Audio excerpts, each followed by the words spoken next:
I want to thank everybody for joining us. I'm sorry I've been absent for a little while. A couple of things I need to let you guys know.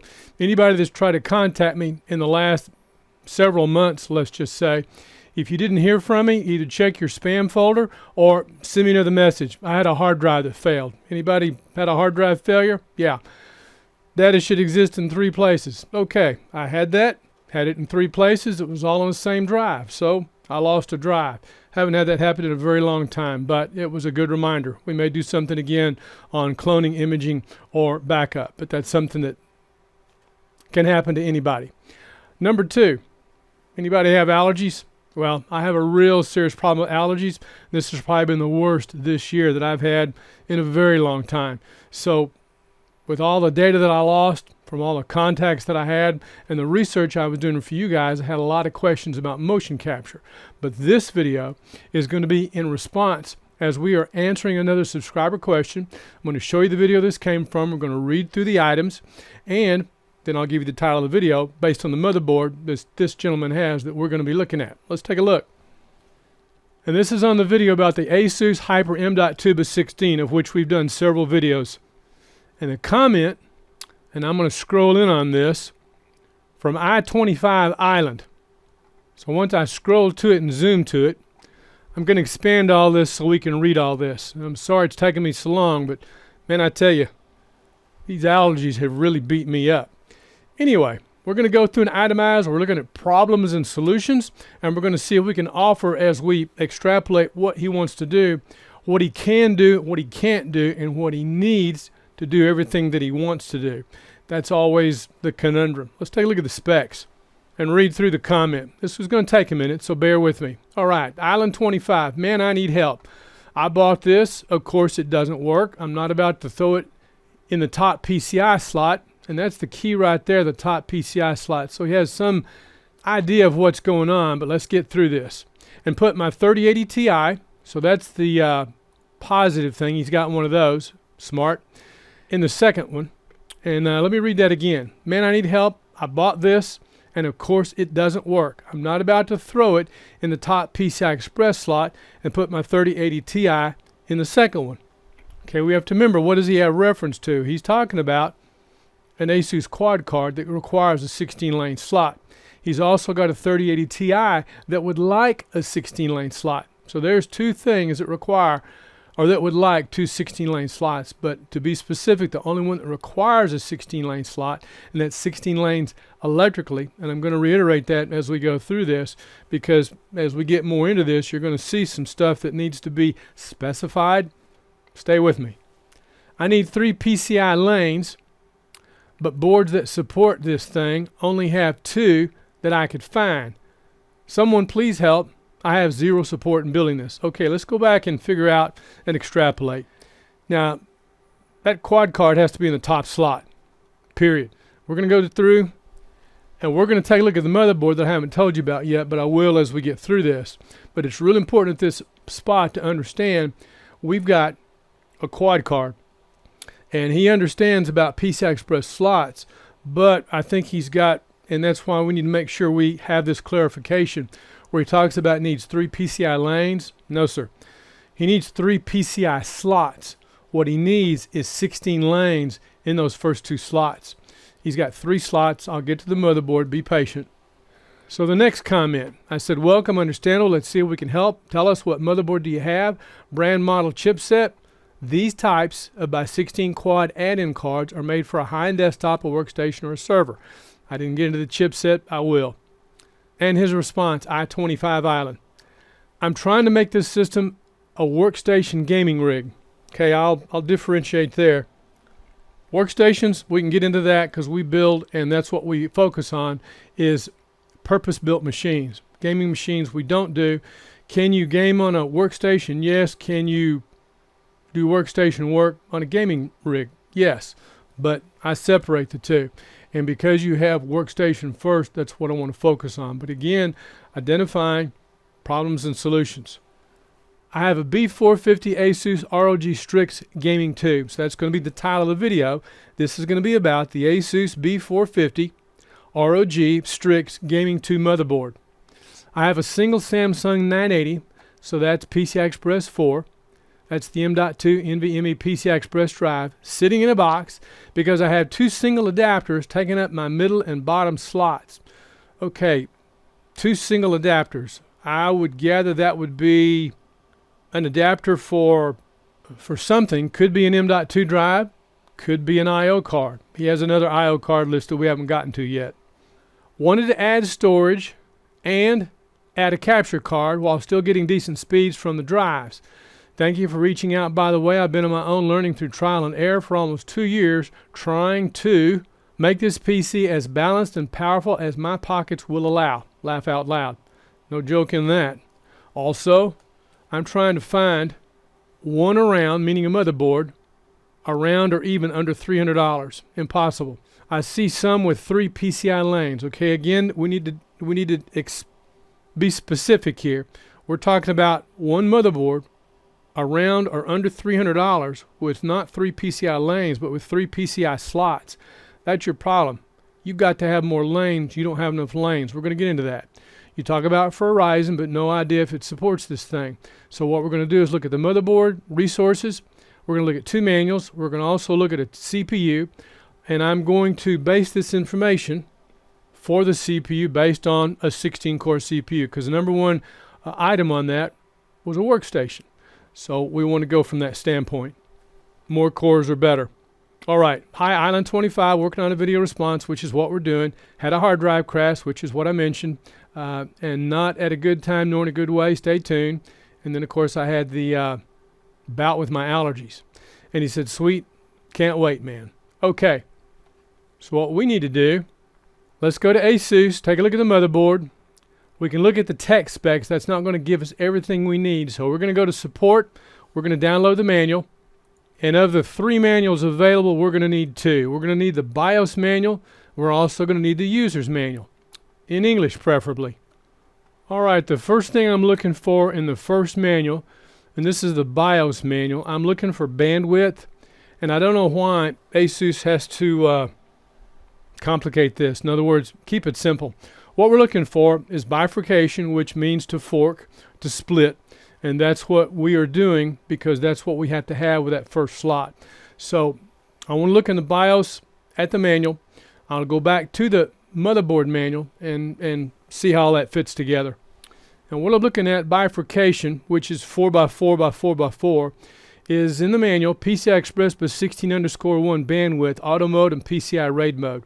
Okay, PCI RAID mode, that shouldn't say that. That should be more specific because RAID mode is a bit of a misnomer. These cards, these quad cards, are not RAID cards. That's the next step of something they can do. The first step is bifurcation in the BIOS. That's what this is talking about. Then the second step would be if you decide to do RAID, which could be in the BIOS or could be the operating system. Separate topic, separate issue. All we want to do is get the card scene and the 4 drives. Even had somebody ask me, by the way, I've got the motherboard that has an ASUS quad card with it. Does it have memory with it, or do I need to get it? Pull the lid off and take a look. And look at what the price of the card was. There's no memory on that card. There never is any memory. And when I say memory, memory could be RAM or memory could be an M.2 NVMe. Because look at the definition of NVMe. Okay, we're looking at bandwidth. And I haven't looked at the motherboard manual yet, but what I want to find out, PCI Express +16_1 and PCI Express +16_3. Nothing about PCI Express +16_2. Next step, the motherboard manual. Let's expand that, and we'll do a search for shared and connectors with shared bandwidth. Normally, I like to look at the specification summary. I also like to look at a motherboard layout, but we're going to go straight to connectors with shared bandwidth. This is going to give us a good physical representation of the motherboard, of which we have 3 PCI Express +16 slots mechanically. Electrically, that's a little bit different story. PCI Express +16_1, _2, and _3, and we also have 3 single lane slots, PCI Express by 1_1, by 1_2, and _3. And PCI Express +16_1 here at the top, that requires 16 lanes because of the CPU that's going to be used.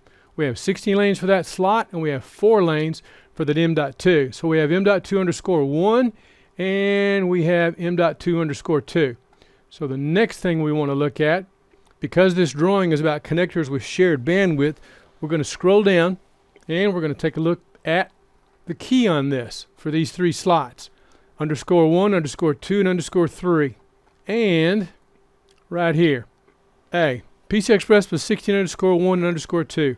Those 2 slots, slots 1 and 2, are shared resources, meaning if you use both slots in combination, you have about 8 in the first slot and about 4 in the second slot. So, I hope you can see now we have a resource problem. So what we have to determine is prioritization of devices. You have to decide if your GPU is a priority or if that quad card is a priority. Now, as I've said, the quad card is made for a system that will support it on your platform, but it's not made for it. But ASUS, as well as a few other manufacturers, have done a lot now to enable bifurcation. But just because they've enabled bifurcation so you can do it, what you're going to have to decide is how you're going to handle your GPU. Because, let's look at that again. If your GPU is in the second slot, it's in a 4-lane slot. That is a problem, because that means the first slot is about 8 slot, and you're only going to see 2 M.2 NVMe PCI Express drives, and you want to see 4. So if you want that card and you want to see 4 drives, that's in a 16-lane slot, which means, and that's your conundrum, if you look at PCI Express plus 16 _3, that is a 16-lane slot mechanically, but electrically, if that slot's by itself, it's 4 lanes. However, if you'll notice, PCI Express plus 16 _1, 2, and 3, those single-lane slots, those are all 1 lane as long as you do not use that 3rd slot. And that's your conundrum. You got 3 slots, and you cannot share them to do everything you want. So you have a quad card, you have a GPU, and you have a capture card. And hopefully your capture card is using a single-lane slot, and it doesn't require 4 lanes. Capture cards can be 1 lane, 4 lane, and most of those are PCI Express 2. And some of the capture cards might be an 8-lane slot, but based on what you said, I don't see any of that. But you need 3 slots. You don't have enough resources. So what you want to do, based on the problem and based on the solution, my first solution, use the motherboard as it is, and it won't matter if we change motherboards, because you're not going to have enough resources to do everything you want. You're going to have more resources, but not enough based on a $300 motherboard. And we can go to PC Part Picker. We can take a look at the processor based on 16 cores, which we need to do. And you will see you have 20 PCI Express lanes to the CPU. And that's your problem with PCI Express plus 16 _1 and PCI Express plus 16 _2. You've only got 20 lanes. So with those 2 slots, you got 16 lanes allocated for that. But now let's scroll on down and take a look at what's going on with the M.2 drives, of which there are 2. And the conundrum being M.2_1, PCI Express 3.0 by 4, which is 4 lanes, and M.2_2 is PCI Express 3.0 by 4.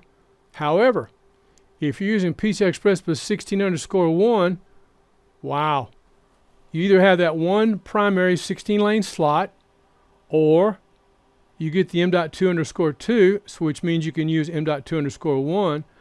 But if you're using M.2_2 for 2 drives, the PCI Express plus 16 _1 becomes 8 lanes. So your 2 options to use either PCI Express plus 16 _2 or M.2_2 leaves PCI Express plus 16 _1 from 16 lanes to 8 lanes. And that's why I said I needed to do a video response, because that stuff gets kind of wordy writing all that down, but all that needs to be said and stated. And to reiterate, that's why we look at a lot of these other chipsets, of which we're going to do in the next video, to help you guys understand all the things that y'all want to do. As someone said, so what's the big deal about getting a high-end desktop or a workstation? Is it strictly about PCI Express lanes? Well, that's the big thing that I advocate, but that's not the only thing you get. There's a lot of other stuff with the CPU that you get, but for those of you that want to do all this extra stuff you can't do on the motherboards you're buying, and that's the dirty little secret they're not telling you, because the vendors want you to build a machine that's going to be good for maybe a year to 18 months, and you've said you've already been messing with this for 2 years, and I'm telling you why. All these connectors on there cannot all be used at once. You have to allocate and decide what goes where. The problem is nobody bothered to tell you that, which is what I'm doing now, and that's why we advocate when you build a high-end desktop or a workstation, like this machine I have in front of me. This, at the time, was the best bang for the buck, a high-end desktop on the TRX 40. However, now, I would say jump over this, forget the high-end desktop, and go to a workstation. Even if you use a CPU with a CPU core count like this, which is, say, 16-core CPU, because we're talking about a workstation, then I would build the WRX80, and it's going to be more a matter of the motherboard, because as you're trying to figure out who's on first and how to make all this work, because it won't, it can't, it never will, what you need is a machine that'll give you 1, 2, 3 right now, but what you'll gain is actually having, could be 6 PCI Express by 16 slots electrically, and then you'll have 1 PCI Express by 8 slot electrically, so 6 or 7 slots depending on the motherboard you go with. But we need to keep looking at this, because there's a little bit more involved, and I want you to understand the what, why, and how. So one solution: use the motherboard you've got. To reiterate, only use the GPU in PCI Express plus 16_1. Forget PCI Express plus 16_2 even exists. And I'm going to tell you, if you want a capture card, I would probably prioritize the capture card over the quad card, and you can put that on that machine. But there are better options for an adapter. I'll say an adapter, or for a device is probably a better term, for capturing. And we might do a video on that. I'll just say Blackmagic has a device we get a chance we might take a look at. I've been planning on going through some of the capture cards, and I think we still need to, based on these questions that we're dealing with. And we'll look at a single lane and a 4-lane capture card, and show you why to get them, why they were relevant maybe 4 or 5 years ago, but I wouldn't mess with it now because there's better ways to do that. But back to this. If you already have the capture card, I would prioritize GPU number 1, capture card number 2, 1 M.2 NVMe drive, and 1 M.2 NVMe drive only. Because, to reiterate, if you put M.2_2 in there, your GPU is going to drop down to an 8-lane slot. Now, if you're okay with that, think of a, and I always like to make this comparison, but I don't think a lot of people get it even when I do. They get excited when they look at it one way, but when I show them the other way, it just kind of glosses everybody over. What is that? Okay. If you got a GPU that's in a 4-lane slot, a lot of people get really giddy that do Thunderbolt with an external GPU on a 4-lane slot. That, in effect, you're going to have better bandwidth with that GPU in an 8-lane slot. I'm just saying. So if you do, number 1, the GPU, number 2, the M.2 NVMe drive on M.2_1, and if you want M.2_2, then your GPU is going to be in an 8-lane slot, which is going to be twice the bandwidth of what you would have with a GPU in a Thunderbolt connection. So I'm going to throw that out there. But based on the way that's designed, 1 GPU, 1 M.2, and I would cut it at that. And to do more, you're going to have a motherboard with more resources. But even with some of the other motherboards in that range, you need to look at a TRX 40, like this machine in front of me, which gives me 2 16-lane slots and 2 8-lane slots. However, for the money, I think you're better off with the WRX80. Now, you said a $300 motherboard. If you have a $300 motherboard and you want another $300 motherboard, you put $600 in that. Well, why don't you just go buy a $600 to a $650 motherboard that'll do everything you want, and you'll stop piddling with this. Supermicro has a board on the WRX80 that will do everything you want. And again, to reiterate, if you put a 16-core CPU on that, you're in business. Now, as we look at what the motherboard can handle, because again, we're looking at the drawing that gives us 3 slots, and it shows us how those 3 slots are allocated based on shared bandwidth. If we're looking at the BIOS, it helps us to understand why PCI Express plus 16_1 bandwidth.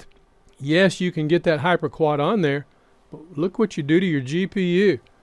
That's nuts. And there is no control for PCI Express plus 16_2, so there's nothing you can do to it in the BIOS. However, PCI Express plus 16_3 can be changed from a by 4 mode to a by 1 mode. And if it's in by 1 mode, then you get those other 3 single lane slots. So that's kind of what you're looking at. Now let's take a look right quick, because that's one solution to work with what you got. Let's take a look right quick and let me show you this other solution I'm talking about. Now, we can look at PCPartPicker.com for the system builder, and it'll give us this information. I'll show you. Let's go to PC Part Picker System Builder, and based on the motherboard that you've got, let's start from that standpoint. We'll choose a motherboard, and this is going to be ASUS. We'll base this on the chipset that you have now, which is the AMD B450. And I got to tell you, folks, anybody that's interested and needs some help, let's talk chipsets before you guys build instead of after the fact. But we're here to help. That's our goal. All right. We're looking at the ASUS Republic of Gamers Strix B450 F Gaming 2. That'll support 128 gigs of RAM, and that motherboard was $140. That's what I wanted to find out. Based on that motherboard, let's take a look at a processor. We're looking at a Ryzen.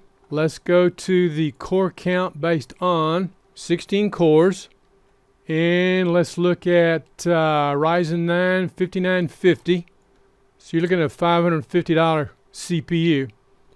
And you're asking about a motherboard. So right now we're looking at a $140 motherboard. Okay, because of what I'm trying to show you is the difference is $550 for the CPU. Let's go to a different motherboard with a different chipset based on the CPU. And I'm trying to show you a what if. Least expensive board was $56. Most expensive board, this says, is $1150, which there is another board that's not listed here, which is the MSI, which is about $1150. That's ridiculous for that price of a motherboard considering the resources. So based on what you said, in the $300 range, I am looking for $300 and a chipset. And I'm going to show you, doesn't matter. B550, X570, doesn't matter. But I'm going to pick one of the newer chipsets. And even if we look at the top again on this chipset, that's an X470. Don't buy that motherboard. I'll tell you why in a minute. Well, I'll tell you right now, because the resources. You don't have enough PCI Express resources on these boards. Anybody that's going to buy a $650 motherboard or more, you need a better motherboard. You need a motherboard with a better chipset that gives you more resources, because you're wasting your money with this. You don't want to build a 2-year computer that you're going to have to monkey around with that you can't do what you want. So let's go back down here to a, right there. There's a $380 motherboard with an X570. Let's drop down to a $300 motherboard like you asked. B570, there's an MSI. What do we have for ASUS? Okay, there's an ASUS Republic of Gamers Strix X570 F Gaming. Let's add that motherboard. And what I'm going to show you, $550 CPU, $300 motherboard, you still don't have the resources to do what you want. Now I can go through and drill down and show you that motherboard has more resources, but it still doesn't have enough. So as one solution that you've asked, that I've shown you, work with what you've got, stick with what you've got. But to make this leap, remember, a computer is RAM, motherboard, and processor. When you jump to a workstation, you're probably going to need different RAM, and because you need different RAM on a workstation, I'm going to suggest ECC. Now, if you're going to use RAM that's not ECC on a workstation, specifically the WRX80, then look at the HCL for that brand of motherboard. And you got to look very carefully at the motherboards, because right now, from what I have read, I can't tell anyone's tested a motherboard with more than 256 gigs of RAM on that motherboard. I'm just saying, I think that's fascinating. So what I want to do now is compare this and show you what you really get. You're going to see some sticker shock with the CPU, but you're wasting your time and your money to do what you want to do. If you want a workstation, you need to build a workstation. Let me show you. Now, we don't have the luxury to do what I'm getting ready to do with the WRX80 on PC Part Picker, and I doubt they ever will. So all we can do is we'll go to AMD, and this will show us, and this too is a bit of a misnomer, but it'll give us what we want. 3 motherboards. There's actually 7. I won't get into the details about it. I'll save it for another video. Motherboard I'm going to recommend is the Supermicro. So if we go do a search for that motherboard, and the reason for it, let's go to Newegg for Supermicro. That motherboard should be around $650. And right now they're selling, and just hang on before you freak out about sticker shock. The new CPUs have been announced. That was something else I was working on. We still haven't seen them. It's getting where the vendors are announcing more stuff more in advance because the 5000 processors are not available. We're still looking at the 3000 series. So to get more in line with what you're looking at, a 3955, we're looking at a motherboard and a processor, $2,500. So what I'm trying to show you is you're trying to do on a $300 motherboard what you need a $650 motherboard. But the problem is the CPU is going to cost a lot more than what this motherboard costs and what this CPU costs. Now, $300 motherboard, $550 CPU. That used to be about a $1,000 CPU. That's how much they've come down. But right now, prices are holding pretty firm, and that's about the best way to get your hands on number 1, a Supermicro motherboard, which is a WRX80 workstation board, and number 2, a CPU, which is 16 cores. And there's a lot more there than just 16 cores. It's not apples and apples. But that's my suggestion. Now, that says out of stock. It comes and goes. Other places, other locations, you may also be able, if you want that, to buy it directly. But if the $2,500 keeps you from doing it, then you're looking at $300 and $550, and this is $851. And you've been dilly-dallying around with that now 2 years. One option with what you've got. The second option, I've shown you another motherboard and what you can do, but it's still not going to give you everything you want. The third option, this is what I'm suggesting. Now, will that processor price change? I hope. This is the 3000 series processor. The 5000 series processor that's been announced back about a month ago. Anybody's guess. First, it's supposed to be available on Lenovo. Then it's supposed to be available to the rest of us. But there's a lot of people sweating bullets because they can't get their hands on a workstation processor right now from AMD. What is AMD doing? Let's get this thing rolling. So this is what I wanted to share with you. This is not the best news, but these are your options. So I hope this helps. So next video, another motherboard. I want to thank you for watching. And I managed to do this without coughing. You don't know what a relief that is. So thank you guys for watching. My name's Gil Boyd. This is Builder Buy. Welcome. We're on to the next video. We're out.